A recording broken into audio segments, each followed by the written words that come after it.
تو شریعت میں ایک مرد اور 2 خواتین ہوں گی بیکاز عورت کی گواہی عادی ہوتی ہے. حسن بھائی کیا سمجھیں؟ دیکھیے ہم نے جو پہلی ہماری نشست تھی اس سیزن 2 کی اس میں ڈسکس کیا تھا دین اور عقل کے بارے میں.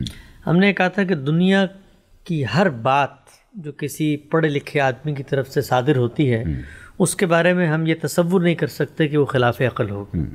یہ کیسے ہو سکتا ہے کہ کائنات کا پروردگار وہ خدائے بلند و برتر کہ جو دنیا کے اس پورے نظام کو ایک منظم انداز میں ایک قانون کے ذریعے چلا رہا ہے. الٹپ تو نہیں ہے نا کہ سورج آج مشرق سے نکل گیا کل مغرب سے نکل گیا, آج 7 بجے نکلا کل 9 بجے نکلا. ایک نظم ہے, ایک ترتیب ہے, ایک ربط ہے, ایک نظام ہے.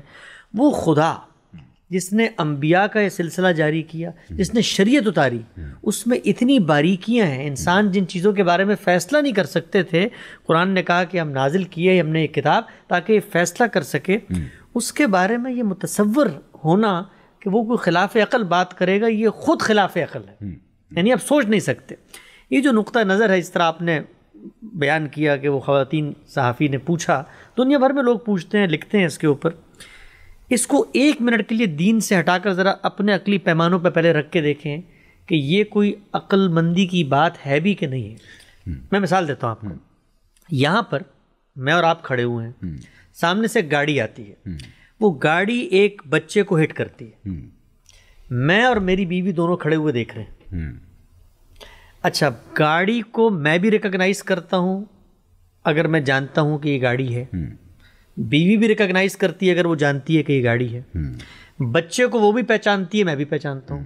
حادثہ کسے کہتے ہیں, یعنی ایکسیڈنٹ کیا ہوتا ہے, یہ میرے یہاں بھی وہی کامن ڈیفینیشن رکھتا ہے جو اس کے یہاں رکھتا ہے. آپ یہ کہہ رہے ہیں کہ اب جب میں نے عدالت کو یہ بتانا ہے کہ یہ ڈرائیور کیئر لیسنس کے ساتھ یا ڈرنک ہو کے بچے کو گاڑی مار رہا تھا, تو میرا مشاہدہ, میرا تجربہ, گاڑی کو میں گاڑی کہتا ہوں, بچے کو میں بچہ کہتا ہوں, کسی کی حالت کو میں یہ کہتا ہوں, اس کو تو آپ تسلیم کریں. لیکن یہ خاتون جو بات کہہ رہی ہے یہ 50-50 ہے. یہ 50-50. ذرا پہلے تو مجھے آپ یہ بتائیے دنیا کے کسی اصول کے تحت کہ اس بات کو آپ کوئی عقلی بات کہہ سکتے ہیں؟ نہیں. اچھا بالکل نہیں کہہ سکتے. یہ جو خاتون کے ساتھ جب آپ کا نکاح ہوتا ہے تو اس موقع پہ وہ قبول کرنے والی ایک ہی خاتون ہوتی ہے. اس وقت بھی کوئی ساتھ اور رکھ لیا, یعنی اس وقت بھی کوئی 2-4 خواتین ہونی چاہیے جن سے آپ قبول کروائیں. ذرا سوچیں, تصور کریں نا. On a personal note, that is the problem کہ یہ ایک انتہائی ridiculous بات ہے. یہ بات. اچھا ایک اور چیز آگے بڑھی ہے. آپ چلے گئے عدالت میں, آپ نے کہا جی ہم نے دیکھا یہ بندہ گاڑی چلا رہا تھا, اس نے بچے کو مار دیا. جج کہتا ہے کہ جاؤ اور 1-2 مرد لے کر آؤ, یا 2 مرد نہ ہو تو 1 مرد اور 2 عورتیں لے کر آؤ. تو اب آپ جج صاحب کی جگہ پہ بیٹھیں اور ذرا ان کی عقل کا تجزیہ کریں. بھائی وہاں فلم کی شوٹنگ ہو رہی تھی کہ وہاں پر میں نے انتخاب کرنا ہے گواہوں کا, میں نے انتخاب کرنا ہے گواہوں کا کہ پہلے میں 2 عاقل بالغ مسلمان راسخ العقیدہ مسلمانوں کو بٹھاؤں گا, مرد, وہ بھی مرد ہوں گے, اور وہ وہاں بیٹھے ہوں گے, اور وہ نہ ہوئے تو پھر میں 2 عورتوں کو لے کر آؤں گا, اور پھر ہم ڈرائیور کو کہیں گے کہ ایکشن اب مارو, اب تو مارو بچے کو, تاکہ ہم جا کے وہاں گواہی. اور یہ معاملہ قتل ہو یا کوئی اور کرائم ہو تو کیا یہ کیا جائے گا؟ یعنی دنیا کے اندر جو کرائم ہوتا ہے اس میں آپ انتخاب کر رہے ہوتے ہیں گواہوں کو. اگر ایک عام آڈینس کی کوئی خاتون یا مرد یہ سوچ رہا ہے کہ یہ ہم کسی ایکسٹریم پوائنٹ آف ویو کی اسلام میں بات کر رہے ہیں, یہ ایکسٹریم پوائنٹ آف ویو نہیں ہے. یہ رائج نقطۂ نظر اسلام کی دنیا میں اس وقت جو ہے 99% تمام مکتبہ فکر, ایون صوفیزم کے لوگ بھی تھوڑا, آپ یہ دیکھیے, وہ سب یہ بلیو کرتے ہیں کہ جب ہم یہ کہتے ہیں نا کہ شریعت نے بعض سزائیں مقرر کی ہیں, مثلا آپ نے ایک کام کیا ہے اور وہ اس نوعیت کا جرم ہے, تو شریعت نے اب اس کی ایک سزا موجود ہے. مثال دیتا ہوں میں آپ کو کہ اگر کسی شخص نے زبردستی ریپ کر دیا ہے تو اب وہ جرم ثابت ہونا چاہیے نا. تو ہمارے یہاں کہا کیا جاتا ہے, ہمارے یہاں کہا یہ جاتا ہے, یہ شاید لوگوں کو لگے کہ ہم کسی اور دنیا کی, یہ اس دنیا کی بات ہے, یہ ہم مسلمانوں کے لیے یہ بات ایک جس کو آپ کہتے ہیں ہمارے علم کے لیے شرم کی بات ہے کہ ہم دنیا کو کہتے کیا ہیں, ہم کہتے ہیں کہ جو اللہ کی سزا ہے وہ تو اللہ کے کرائیٹیریا پہ ہم دیں گے نا. تو وہ کرائیٹیریا ثابت تب ہوتا ہے کہ جس وقت ایک مرد ہو یا 2 عورتیں ہوں. اگر یہ نہ ہوں تو شریعت کی سزا تو ہم نہیں دے سکتے. یعنی ریپ بھی ہو جائے گا تو آپ کو تو کیا کہتے ہیں خاتون کو گواہ لانا پڑیں گے. وہی کیا کہتے ہیں, وہ کہتے ہیں کہ اس کے لیے آپ سیاستاً سزا دے دیں, اگرچہ قتل کی دے دیں, لیکن اللہ کی شریعت کی تحت سزا نہیں دے سکتے. کیوں؟ کیونکہ گواہ پورے. تو سوال یہ ہے کہ وہاں 4 گواہ اگر پورے نہیں ہوئے, ایک مرد ہے, پھر آپ کو کتنی عورتیں لانی پڑیں گی؟ 8 عورتیں. اب آپ دیکھیں کہ اگر وہ پورے نہیں ہوئے تو سوال یہ ہے کہ آپ یہ کہتے ہیں کہ شریعت کے تحت تو نہیں دے سکتے, دوسری قانون کے تحت, پینل کوڈ کے تحت دے دیتے. تو بھائی یہ شریعت کے تحت کیوں نہیں دے سکتے؟ تو کہتے ہیں کہ شریعت کے تحت گواہوں کی وہ تعداد پوری نہیں ہوئی تو جرم کا ثبوت نہیں ہو سکا, شریعت کے تحت نہیں ہو سکا. تو جرم کا ثبوت شریعت کے تحت تو نہیں ہو سکا, تو وہاں پر جو ملکی لا ہے یا سیاستاً ہے وہ کیسے ہو گیا؟ یعنی کہ جرم کے بارے میں یہ ہوتا ہے کہ جرم 60% ثابت ہو گیا. سب بھائی جرم یا تو ہوتا ہے یا تو نہیں ہوتا. سر اسی وجہ سے اسلام دنیا میں اس طرح نہیں پھیل رہا تھا, اتنی ریڈیکولس بات ہے. سوری میں ایک چیز ضیاء الحق صاحب کے زمانے کی, اللہ ان کو جنت نصیب کرے, وی آر ناٹ پرو اور anti Zia, that's not the point. The point is, مجھے کسی جاننے والے نے بتایا کہ جی ضیاء صاحب کے ٹائم 8 سال ریپ رپورٹ نہیں ہوا تھا پاکستان میں, 8 سال کوئی ریپ کا کیس نہیں ہوا. پتہ یہ لگا کہ اسی وہ جو حدود آرڈیننس تھا اس کے اندر تھا کہ اگر کسی خاتون کا ریپ ہو جائے, زنا بالجبر ہو جائے, تو 4 گواہان مرد جو مسلمہ مرد ہوں, نیک بھی ہوں, سچے بھی ہوں, ان کی ریپوٹیشن بھی اچھی ہو, یا 4 مرد ہوں, یا پھر اسی نسبت سے آپ عورتیں یعنی کہ 12 عورتیں کم از کم لے کے آئیں, تب اس خاتون کا ریپ کا کیس رجسٹر ہوگا. اور اگر وہ یہ گواہان نہیں لا پائے گی تو اس پہ وہ لگے گی, وہ جو قذف ہوتی ہے, کیا ہوتی ہے, یہ قانون رہ چکا ہے پاکستان میں, سالوں قانون رہ چکا ہے. اب آپ خود بتائیں, کیا یہ زیادتی نہیں ہے کہ ایک خاتون جس کا ریپ ہو رہا ہے تو وہ 12 عورتیں گواہ لے کے آئے گی یا 4 مرد گواہ لے کے آئے گی؟ وہ تو آپ یہ دیکھیے کہ جو پورا تصور ہے, علم, عقل, عالمگیر اخلاقیات, دنیا کو ہم یہ دین پیش کریں اور بتائیں کہ ہمارا دین یہ قانون دیتا ہے کہ جس میں جرم کا ثبوت کا یہ کرائیٹیریا ہے کہ آپ گواہ تلاش کریں اور پھر جرم ثابت کریں. یہ اس لیے دنیا اگر نہیں مان رہی ہماری بات تو اس میں ہمارا قصور ہے. تو سر آدھی گواہی کا پھر کیا, کہاں سے سسٹم ہوتا ہے؟ دیکھیے قرآن مجید نے مختلف مقامات پر اہل ایمان کو یہ توجہ دلائی ہے کہ جب تم باہمی معاملات کرو تو اس میں پریونٹیو میجر کے اصول پر کچھ کام پہلے کر لو. کانٹریکٹس یعنی کہ کیوں؟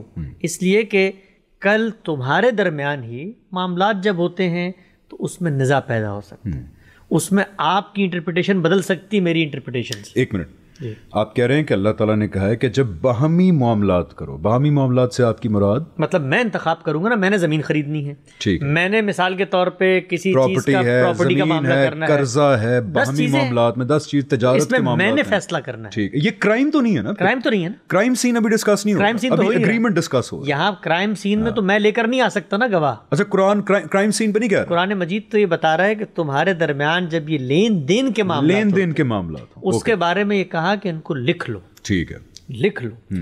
اس کے بعد کسی موقع پر تمہیں گواہ بنانے پڑتے ہیں, تمہیں گواہ بنانے پڑتے ہیں. اس کا مطلب کیا ہے کہ گواہوں کا انتخاب میرے ہاتھ میں ہے.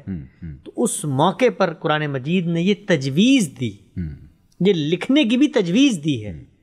یہ شریعت کا کوئی مستقل بذات آج کل بھی کہتے ہیں نا کہ کچھ معاملہ کرو تو لکھ پڑھت کرو. ہم لکھ پڑھت کرتے ہیں, لکھ پڑھت نہ ہو تو ہم وکیل کو کہہ دیتے ہیں, نہیں ہوتا تو ہم واٹس ایپ کے میسج کو سیو کر لیتے ہیں. یہ ساری چیزیں کس لیے ہیں؟ اس مقصد کے حصول کے لیے کہ کل آپ کے درمیان ایک تنازع ہو تو آپ کسی چیز کو پوائنٹ آف ریفرنس بنا سکیں. اس موقع پر قرآن مجید میں یہ کہا کہ اب تم انتخاب کر رہے ہو تو جب جاتے ہو, مردوں کو لے کر جاتے ہو تو عورتوں کو لے کر جا رہے ہو تو ایک کے بجائے 2 کو لے جاؤ کہ ایک بھول جائے تو دوسری اس کو یاد کرا دے. اب یہ کیا چیز ہے, اس کو ذرا 1 منٹ میں سمجھاتا ہوں.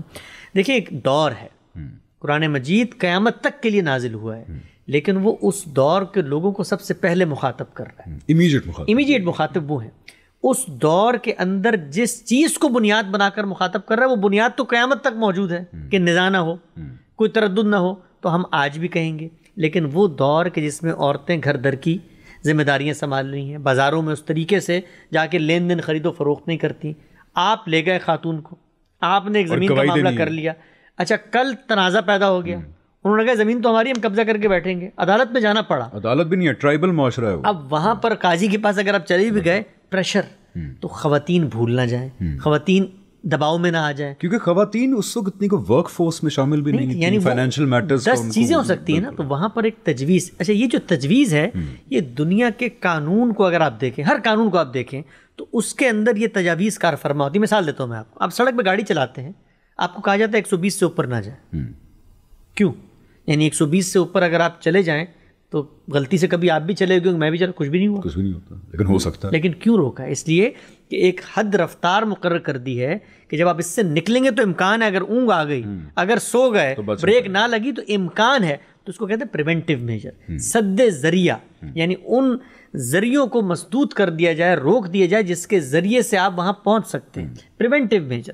تو پریونٹیو میجر کا یہ ایک تلقین تھی جس کو بدقسمتی سے لوگوں نے کسی جرم کے ثبوت, کسی معاملے کے اندر عورت کی نصف گواہی سے تعبیر کر لیا. یعنی کہ مدعا یہ ہوا کہ قرآن کریم میں جو بات آئی وہ یہ تھی کہ اے مسلمانوں, ایمان والو, مردوں اور عورتوں, جب آپس میں معاملات کرو, یعنی کوئی معاہدہ کرو, کوئی تجارت کا معاملہ ہو, آپس میں کوئی معاملہ کرو, کرائم کوئی ڈسکس نہیں ہو رہا یہاں پہ, تو لکھ پڑھت کر لو آپس میں. یہی کہا گیا, لکھ پڑھت کر لو. تو بہتر ہے کہ گواہان بھی رکھ لو بیچ میں, تاکہ کل کلاں کو تنازع ہو تو اس میں ریلیف مل سکے, کوئی طریقہ کار طے ہو بھی گواہی دینی ہے.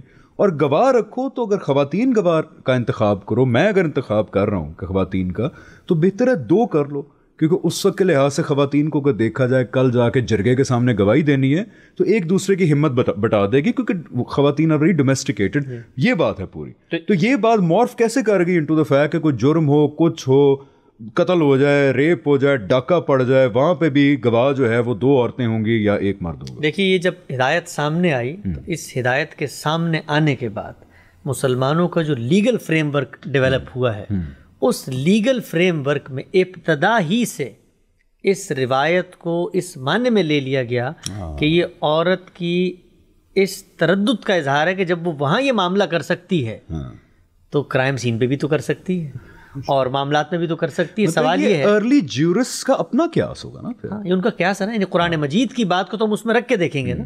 تو آپ نے کہا غلطی کی ابتدا یا غلط انڈرسٹینڈنگ کی ابتدا کیسے ہو گئی, تو اس کی روٹس تو بہت پیچھے جاتی ہیں. اس کی روٹس تو ہمارا وہ جو پورا اسلامک جورسپروڈنس کا ایک سسٹم ڈیولپ ہوا اس میں جاتی ہیں. تو اصل حقیقت کیا ہے؟ اصل حقیقت بہت سادہ ہے. اس کو ایک اور مثال سے میں سمجھا دیتا ہوں.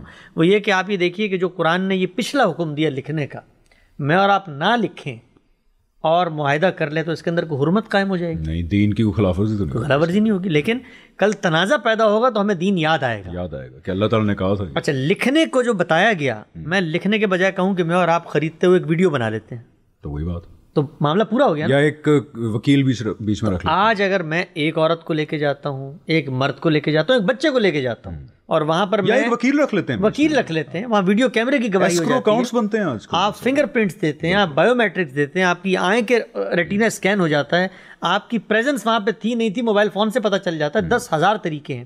تو یہ جو پروسیجرل جس کو آپ کہتے ہیں پریونٹیو میجر ہے, اس کو آپ کسی بھی ذریعے سے اگر حاصل کر لیں تو موجودہ دور میں قرآن مجید کی جو تعلیم ہے اس کی اصل کیا تھی؟ یہ شریعت کا کوئی نفس کا حکم نہیں تھا, نماز پڑھنے کی طرح, روزہ رکھنے کی طرح, کہ وہ اللہ نے طے کر دیا ہے. پریونٹیو میجر تھا. اس کو موجودہ زمانے میں اگر حالات بدل گئے ہیں تو اس حکم پر اپنے عرف کے لحاظ سے عمل درآمد کر لیں. اور اس حکم کا کرائم سین سے, کرائم کی گواہی سے کوئی تعلق نہیں ہے.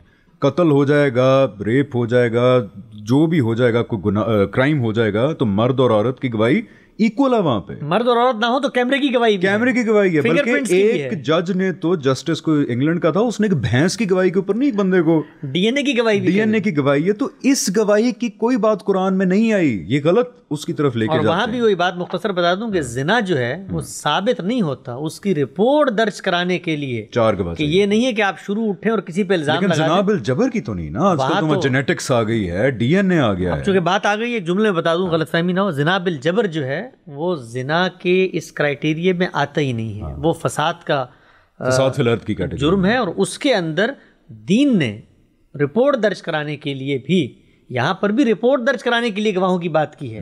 جرم کے ثبوت کے لیے وہ تو 4 لوگ جھوٹے گواہ ہو کے چلے جائیں, وہ تو انویسٹیگیشن ہوگی. تو زنا بالجبر جو ہے, جو ریپ ہے, اس پہ ہم نے بہت تفصیل سے پروگرامز بھی کیے ہیں, لکھا بھی ہے, وہ فساد فی الارض ہے. اس میں جب آپ چاہیں جیسے چاہیں جرم ثابت کر سکتے ہیں. بالکل ٹھیک ہے.